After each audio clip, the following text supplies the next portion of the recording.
Hey everybody, HomeSliceHenry here, and in today's video, we're going to be taking a look at some incredibly fun battles in the Open Ultra League featuring a level 50 XL NOCTOWL. Now, NOCTOWL, as you may know, is an incredibly powerful Pokemon in the Great League, but XL'd, it doesn't even get to 2300 CP. Despite that fact, I was able to have some very nice sets in the Ultra League, and even got to make a Trevenant very sad along the way. So without further ado, let's hop into the matches and check out XL NOCTOWL in action in the Ultra League. Hopping to the first match, picking up a great lead as Escavalier into Shadow Shiftry. My opponent is going to save switch into Galvantula, and this is bad news for my backline. I have two flyers back there, so I can't really afford to switch out. I'm going to stay in, tank a discharge, and return fire with the drill run. This will hit for some heavy neutral damage. Galv is going to let it go. Opponent looking for the farm down, but they throw at the last second, denying me the opportunity to reach a second drill run. Lunge is going to KO. I'm going to send in Charizard, wing attack down, and get an energy lead to hopefully help me take on whatever my opponent has in the back. They're probably not bringing in Shiftry, and they bring in their final Pokemon, which is a Luxray. I'm a double flyer team. They're a double electric team. This is quite bad. I do need two moves to KO, so I fire off a Dragon Claw first, and now I build up to the Blast Burn, bait, and I'm able to get a shield. That is quite nice.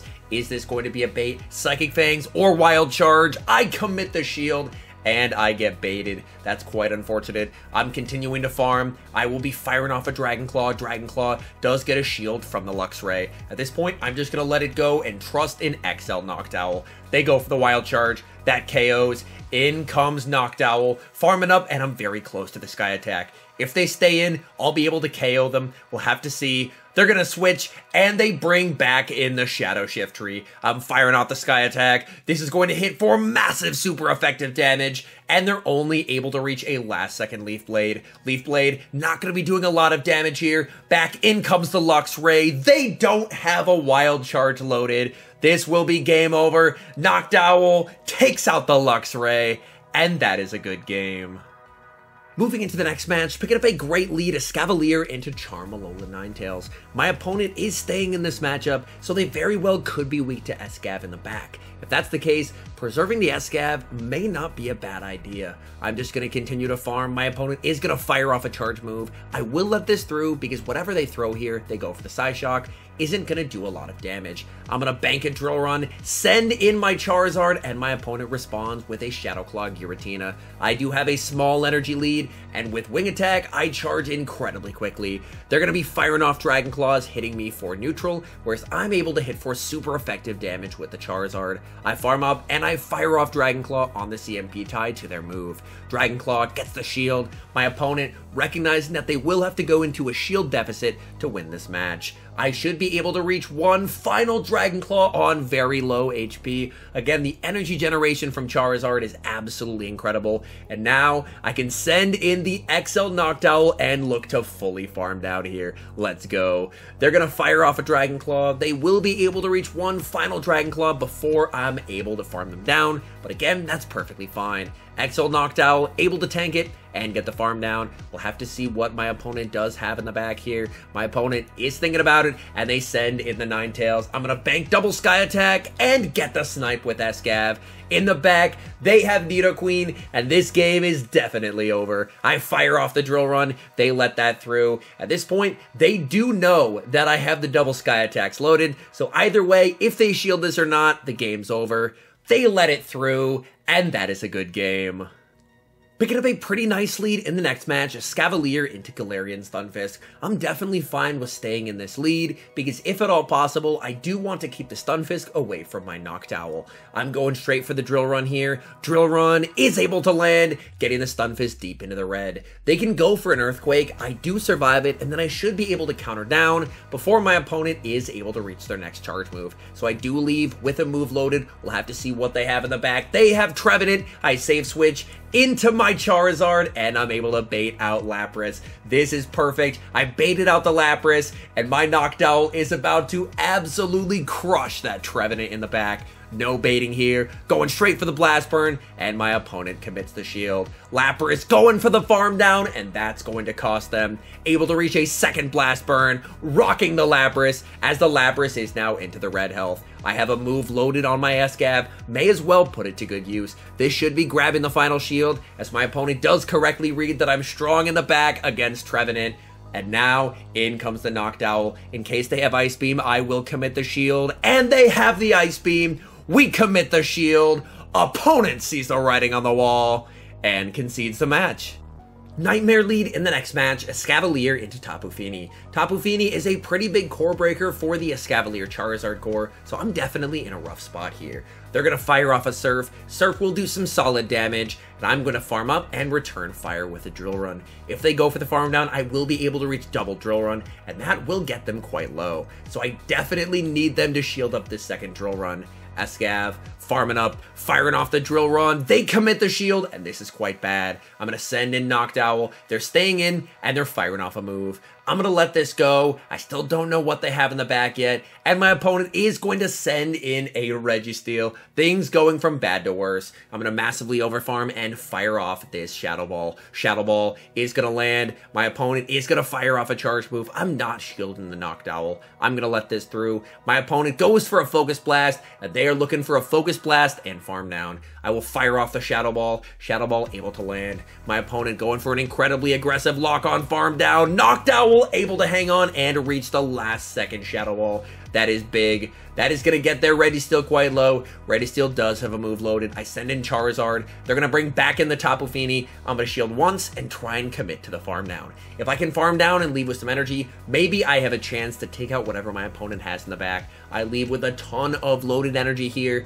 I have to be mindful of that loaded move in the back. My opponent is waiting the timer, and they're going to send in a Giratina altered, and I think, unfortunately, this is probably going to be game over here. Giratina will just be able to tank too many moves in this matchup. My only hope is that I'm somehow able to make a catch. Dragon Claw is fired off. It's CMP. They're probably going to try and snipe me with the Registeel at some point, so I basically just have to hope. I farm up, and they bring back in the Registeel. Very nicely done by my opponent, and that is a good game.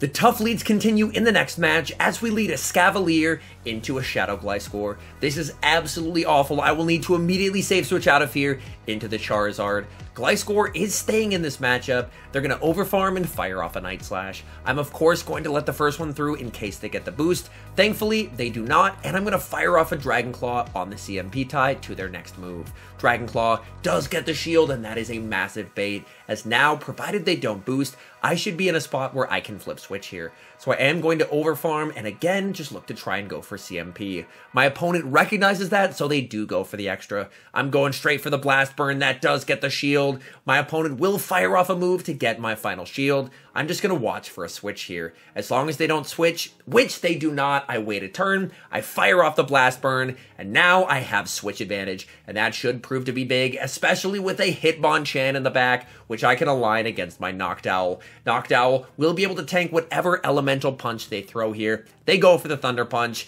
In the back, we'll have to see what they have. They go for a catch onto Shadow Steelix, and this should basically just be game over. Steelix is going to fire off a Crunch. Crunch, not going to be doing a ton of damage. I'm able to absorb that, no problem. Overfarm quite a bit, and then fire off this Drill Run. This Drill Run will be hitting for massive super effective damage, taking out the Steelix. Back in comes the Hitmonchan. Even though I have the Sky Attack loaded on NOCTOWL, today it will not be needed. Escav able to get the win.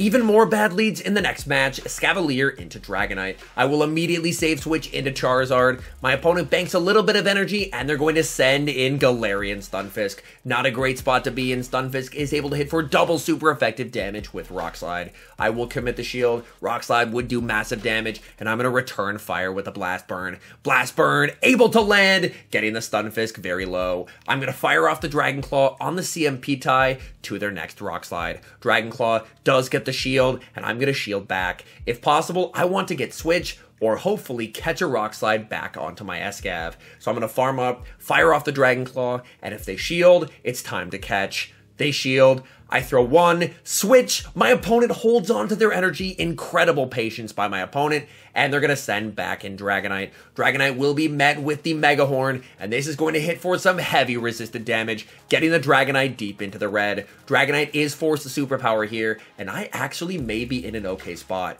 If I can farm down with the Charizard and leave with the Claw loaded, then I can win CMP over the G-Fisk. I send back in the Charizard. They're going to fire off a resisted Dragon Claw. That's perfectly fine. Dragon Claw, not doing a lot. Unfortunately, I'm just short of the move. The question is, does my opponent know that? And they do not, as they send in Steelix. And suddenly, this is looking like a win. Blast Burn rocks the Steelix, and I'm going to send in XL NOCTOWL. They're going to fire off a move. They do go for the Psychic Fangs, and now back in comes Galarian Stunfisk. Stunfisk will fire off the Rock Slide. I'm debuffed, so this Rock Slide will hit for some pretty significant damage. In comes Steelix into the loaded Shadow Ball. Shadow Ball lands. One more wing attack, takes down the Steelix, and that is a good game.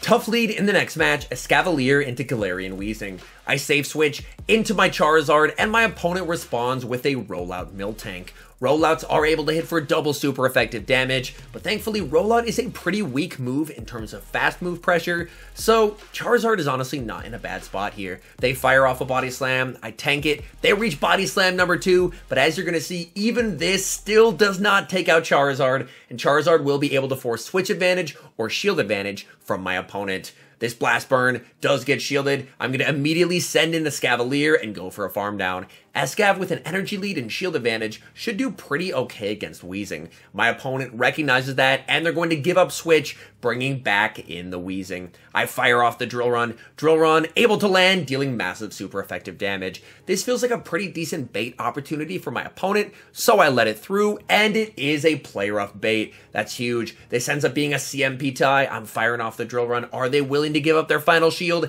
Yes, they are. Tough decision time. You know what? This is an XL NOCTOWL feature. I'm going to let this through and trust in the Owl. In comes the Owl, looking for the farm down. My opponent is going to bank some energy. They bring in the Miltank, and I fire off a move just before they're able to reach their Body Slam. This Sky Attack is going to take them out. We'll have to see what their final Pokemon is going to be.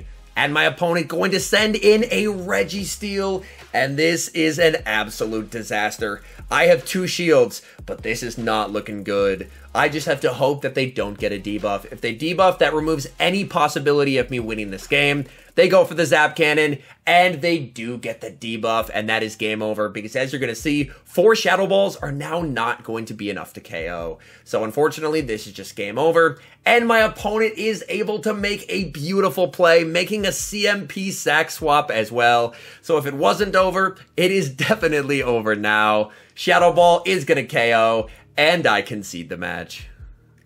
Hopping to the final match, letting Escavalier into another Shiftry. Incredibly good Pokemon to see as my entire team beats it. My opponent is going to save switch into Politoed, and I'm going to stay in here with Escavalier and fire off the Mega Horn. Mega Horn will do quite a lot of damage if it lands, which it does, getting the Politoed low. Politoed does have a ton of energy, and they're going to begin firing it off. They go for the Weather Ball. I'm going to farm up, switch into NOCTOWL as they throw the charge move. NOCTOWL should be able to tank whatever they throw here, and it ends up being an Earthquake. That is even better. Let's go. My opponent is going to be firing off a last second Weather Ball. NOCTOWL tanks it like a champ and gets the farm down, and I leave with a nice amount of energy to threaten whatever my opponent decides to bring in, and they're going to bring in their own Charizard. I do have a pretty big energy lead, so I can start applying a ton of pressure onto my opponent here. I fire off the first Sky Attack, and I'm going for Sky Attack number 2. I am very close to having my Switch Clock come up here, and I am going to bring in my own Charizard. So this way, if they're going for Blast Burns, it's only going to be resisted damage. My opponent will fire off the Blast Burn. I'm able to tank it, and I'm going to return fire with the Dragon Claw. I've already gotten some nice chip damage onto their Charizard, so a Dragon Claw comes very close to knocking out. I'm going to let this through. My opponent is going to fire off their own Dragon Claw. That is going to get me low. I'm going to try and commit to the Blast Burn, but unfortunately, I will get farmed down. I'm going to send in Escav. Escav is going to be met with the loaded Foul Play.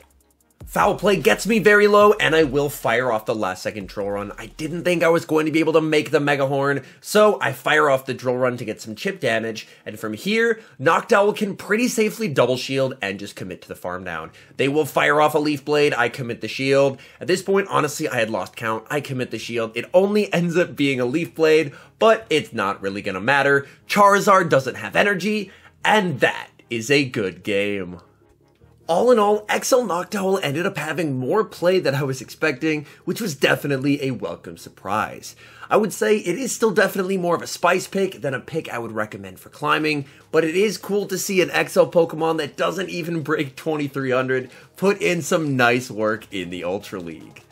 Anyways, thank you guys so much for watching. If you're enjoying the content, make sure to leave a like and subscribe to the channel if you haven't. And a special thank you as always to our members here on YouTube. The support you guys provide is absolutely incredible. So thank you guys oh so very much.